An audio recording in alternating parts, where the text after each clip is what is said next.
Hi, this is Mike, and this video is about a recent kayak trip that I did starting from Willow Beach to Katherine's Landing. If you're not familiar with where those places are, the next slide will show you a map that may help. So the trip took place from January 15th to 17th, 2021, and it totaled 51 miles. So here's a map to help you with the geography of this. You can see up at the upper left-hand corner, it says Henderson. That is a suburb of Las Vegas. And then if you keep going along the brand new Interstate 11, it takes you through Boulder City and then over Hoover Dam.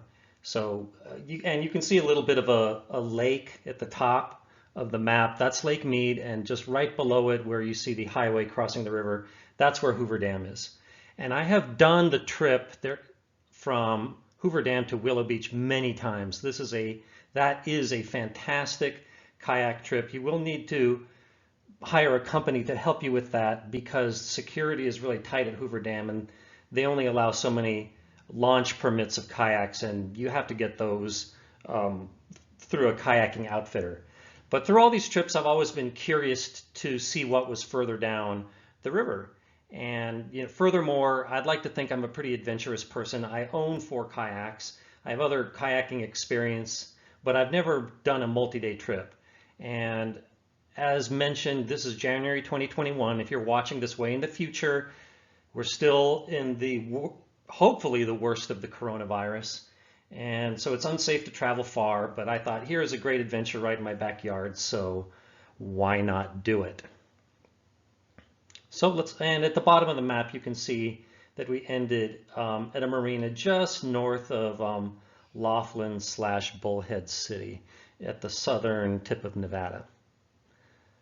So along with me on this trip were Leah, who you see on the left, then there's me, then there's Patty, and there's John. So I know Leah and Patty through my boot camp, and John also goes sometimes, but he is the boyfriend of Leah. And so I'll talk more about this at the ending, but we hired a company to rent 3 of these kayaks. The blue one belongs to me, and drop us off at Willow Beach and pick us up 2 days later at Katherine's Landing. And so the shadow at the bottom is Bally, the person who dropped us off, taking this photograph as we were about ready to begin the adventure. So here we are just minutes after getting started. That is Patty there on her kayak. And this is Patty and Leah. And here is Leah and John. And we took breaks, I would say about every 90 minutes on average. And each break I would say was probably on average 20 minutes. And this was our first break, and there are lots of little coves like this on the trip, especially the northern part of the trip where there were still tall mountains on either side of the river. And as rain falls on these mountains, it tends to create these gullies that dump out into the ocean, and that brings a lot of sand, and it's usually a very nice place to rest or to camp. And here's Patty again.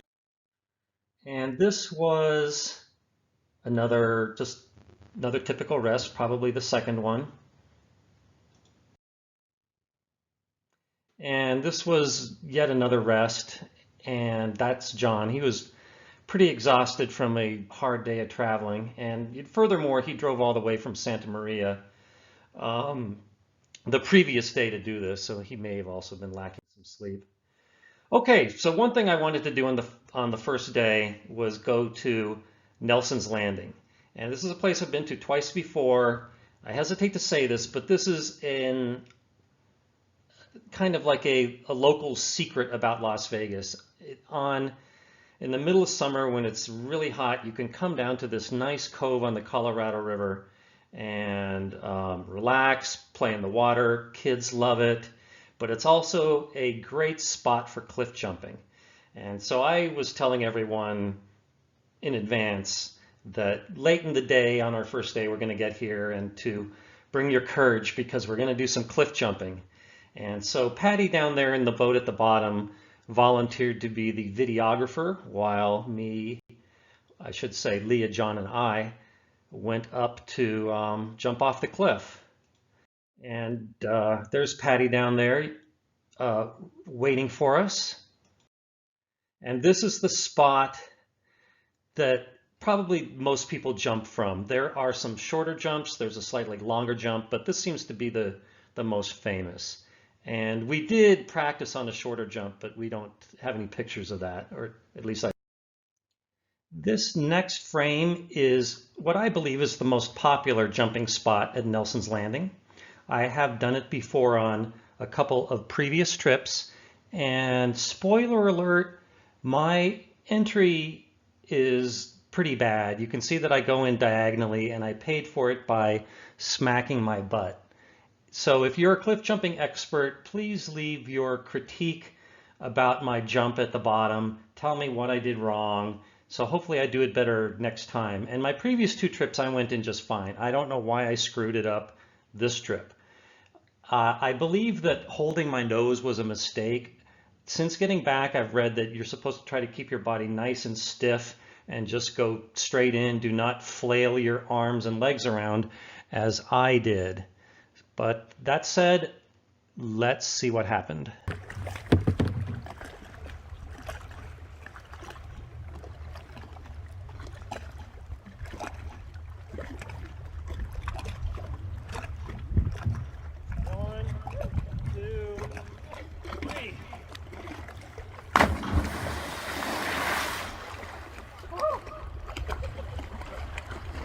Ouch, that was painful to watch.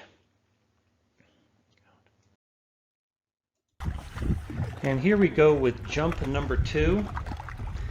You can see that it begins with John trying to get up the courage to go.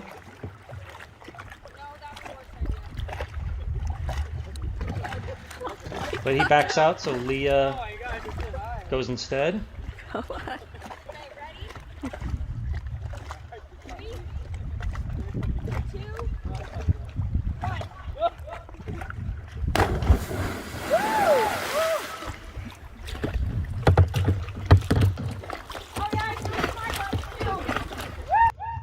So you can see that Leah made pretty much the same mistake I did by going in diagonally, and she paid for it in the same way that I did. Perhaps she was following bad advice that I gave her before the jump, in which case I apologize, Leah. So John was the only one left, and here he is trying to muster up the courage to go.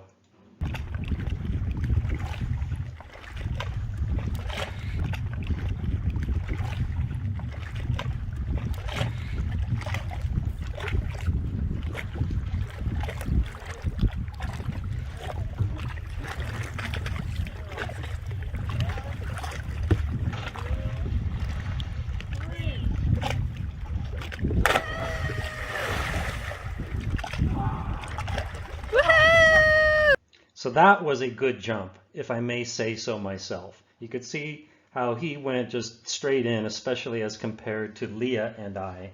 And I forgot to mention, we had this whole place to ourselves. You may see a car there on the dirt road leading to Nelson's Landing, but I think it's an abandoned car, as I did not see anybody there at all. So that was great. This place will be really crowded in the summer, especially on a weekend.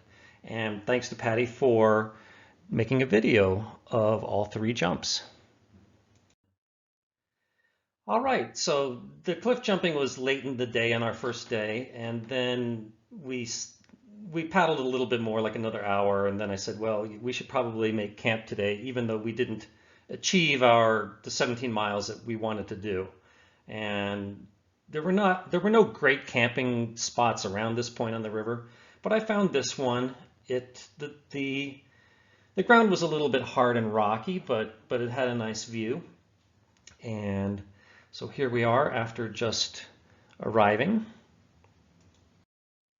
And yeah, I believe this is early on day 2 at a rest stop. And all along the river, there's these mileage markers, which are really helpful because they show you how far you've gone. And I believe this means 34 miles from Davis Dam, which is the dam just above Laughlin. But you should be warned that they don't have these necessarily every mile. They're rather sporadic. They have them on both sides of the river. On the Nevada, this is the Arizona side. On the Nevada side, the numbers are in green squares, and they don't necessarily agree with each other. I think they're a little bit off. For example, if you have the same, well, I don't want to get into this. I still don't totally get it, but they do have them on both sides. It may be that they're even in Arizona and odd in Nevada, but still you don't necessarily see all of them. Okay, but that's a good example. So here's another picture of Patty, and there's Leah again. There's me and John. And now we're starting to get into Lake Mohave. So Lake Mohave is a pretty long lake that the Colorado River goes through. You might almost say that it's just a really wide part of the Colorado River. And so here we are just entering it. The weather was, by the way, I forgot to say this, but the weather was really nice the first day. It was probably in the low 70s and not much wind. Clear skies, absolutely nothing to complain about. And the second day, the morning was fine, but then it started to get windy. Fortunately, the wind was out of the north, so it was at our backs. And these slides don't portray the windiness very well because the waves got so big that I felt it would have been dangerous to put my paddle down and fuss with my camera, because then my kayak would have probably gone sideways, which would have increased the chances of capsizing. But here this is Leah coming into a rest stop in the north part of Lake Mohave. And this was one of my favorite rest stops. It was on a little, I think the term is a sandbar. It was like a little horseshoe-shaped island in the river. And you may wonder why that was my kayak is upside down, because they did fill up with water. And sometimes you just had to turn it upside down, take all your stuff out and then turn it upside down to drain it. And this is that same rest spot. You can see part of that sandbar. And you can see Patty, John, and Leah sitting there taking a break. And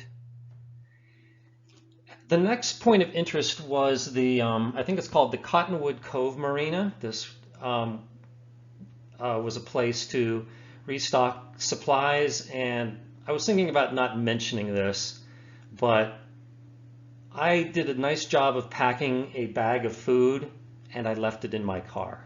So the first half of the trip, I had to mooch off of the other three for free food. And I said, I'm happy to set up your tent, do anything you want. I will work for food, but, please give me some. And I'm happy to get you anything you wish when we get to the Cottonwood Marina, which I did. And so we stocked up there on some things, although I'm sure we could have made the whole trip without needing to.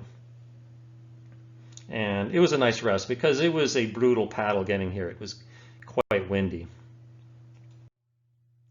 And here is our camping spot on the second night. So I think we did 20 to 21 miles on our second day, and we did it fairly quickly because we had that north wind at our back. But yes, it made it exciting. I mean, there were white caps everywhere, and I'll show you the weather report at the end of this to show you how windy it was. But this was a really nice camping spot. There were seemed like miles of sandy beaches and barely anyone else around. Now there are dirt roads that lead to certain coves, but it felt like we had the whole Lake Mohave to ourselves. So yeah, I really enjoyed this one. And this is not the most flattering picture of me, but I think it kind of captures the, um, kind of how dirty you might get camping, and but it also, I hope, conveys that I'm having a good time drinking my wine and eating Pringles, with a nice sun on a beach, looking at the lake. Okay, so we had a good night, and this is the morning of the third day, getting ready to leave. And yeah, the third day the wind was also bad, and this picture doesn't convey it very well. And because I think it was taken before things got really bad, and I felt taking pictures would be unsafe. But here we have Patty fighting the waves, and here's John and Leah, and this is another resting spot. And let me pause this to get the phone. Okay, I hope this is recording. So this is one of our last rest stops. And you can see at the back end of the orange kayak that John put a little windsock on there. And you can see that it's horizontal, indicating that it's pretty windy. And yeah, this is, I think, our second to last rest stop. And I always try to pick up some trash at every rest stop to try to leave the lake and river better than it was when I found it. And there was this unopened can of Corona cherry flavored seltzer. And I know it's not the most masculine drink, but why not? So I drank it. And someone asked, why am I dressed in all this cold weather clothing but wearing sandals? It's because I was kayaking and your feet get wet, both getting into the kayak, getting out of it, and some water can't help but splash inside of it. Now, if it were really cold, I could have put on some water shoes, but it wasn't that bad. And yeah, this is that same rest stop, just looking at it from a different direction. And here's the happy couple, John and Leah. And this is, I believe, our final rest stop before reaching our destination. And yeah, there's a better representation of John's windsock. He called it a sail. And you can kind of see in the distance all those white caps in the water. I mean, I really wish I could have taken a video in the middle of the river amongst all the waves, but again, I didn't feel it would have been safe. And for all I know, I would have dropped my camera in the water. Okay, so here's Patty coming into our final rest stop. Or this is a video. Again, the wind doesn't look so bad because this is in a little bit of a cove where the waves aren't so bad. So this is Leah coming in to park at the beach.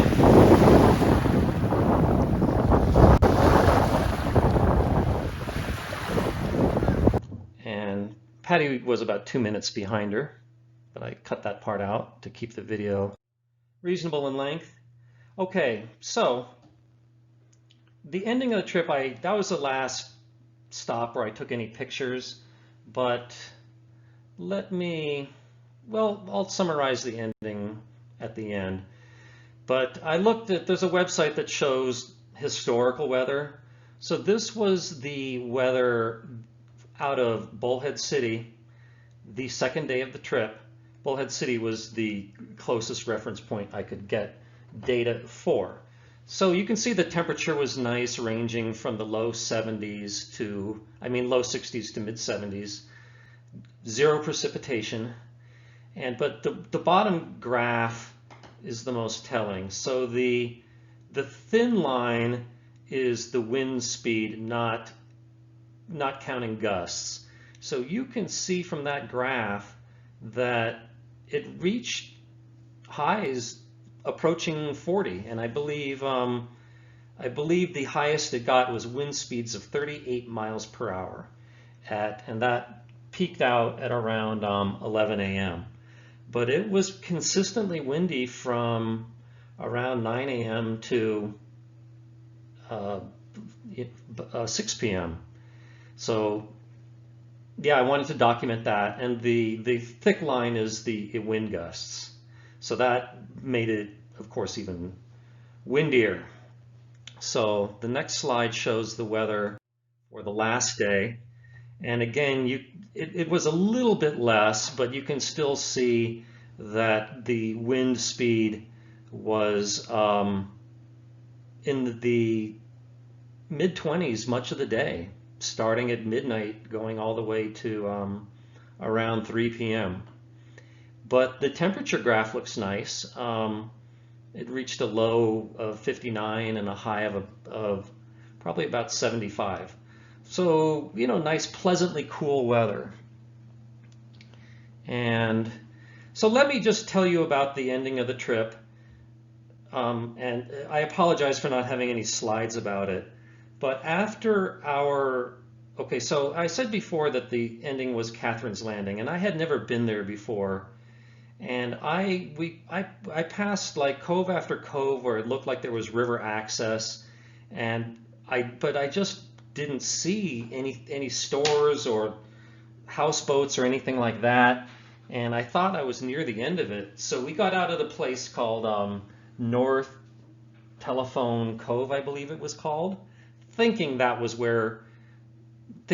it, but it wasn't. We should have gone a little bit further, like another half mile. But anyway, we all got separated. We usually were separated. We usually were in the order of me first, and then John, and then Leah, and then Patty. And speaking only for myself, I tried to keep an eye on at least the next person behind me to make sure that I didn't get too far ahead. So anyway, Patty, to make a long story short, she capsized. And fortunately, this happened near the shore. I'm sure she deliberately paddled near the shore in case she did capsize. And I recall her saying that she almost capsized previous times. And so the pros and cons of that are, the pros are that if you must capsize, it's good to be near the shore so you can swim to it. The bad point is that the water is more unstable near the shore. There are eddies and rocks, and it can make the water current go any which way. And personally, I prefer to just go directly from point A to point B, and if that's through the middle of the river, then so be it. And I think I'm experienced enough that in the conditions we had that I wouldn't capsize. I was never seriously worried about that. But yeah, Patty capsized, but she managed to save her boat, and she dragged it to shore, and she emptied it with a like the large cups that you would boil water in, and that took a while. But meanwhile, the rest of us were starting to get worried because I probably reached the destination probably like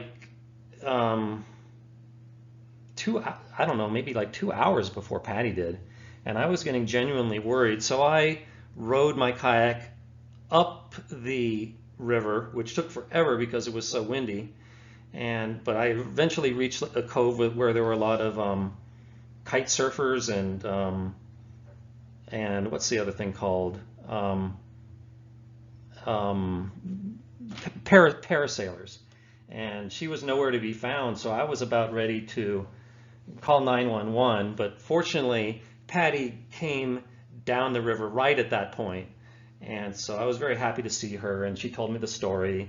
And but yeah, fortunately she wasn't angry at all, and she handled it very, very well. She did exactly what she was supposed to do, bailing out the kayak and getting back in and finishing the journey. And so even despite that incident, we still got to our destination well ahead of time. So we had to wait about 2 hours for our ride to pick us up. And yeah, let's go on.